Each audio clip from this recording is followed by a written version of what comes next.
नमस्कार मंडळी, आज आहे दीप अमावस्या। मी घरातील सर्व दिव्यांची मस्त अशी पूजा केलेली आहे। सकाळीच पूजा केलेली होती, पण आता म्हटलं दीप अमावस्या म्हणजे काय हे तुम्हाला सांगूयात। थोडक्यात अगदी सांगणार आहे।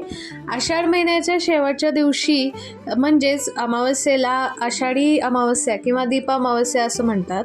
श्रावणाचा पवित्र महिना सुरू होण्याच्या आदल्या दिवशी ही अमावस्या येत असल्याने घरातील दिव्यांची पूजा केली जाते। उद्यापासून आपल्याकडे श्रावण महिना चालू होत आहे। दीप अमावस्येच्या दिवशी दीपपूजन करून आगामी श्रावण महिन्याच्या स्वागताची तयारी केली जाते। अंधारातून प्रकाशाच्या वाटेवर नेणारा दिवा हा मांगल्याचा प्रतीक असं आहे। त्यामुळे अनेक चांगल्या वाईट प्रसंगामध्ये आपल्या संस्कृतीत दिव्याला विशेष महत्त्व असते। चला तर मग आपण सर्वांनी मिळून दिव्यांची पूजा करूयात। तुम्हाला श्रावण महिन्याच्या खूप खूप शुभेच्छा। धन्यवाद।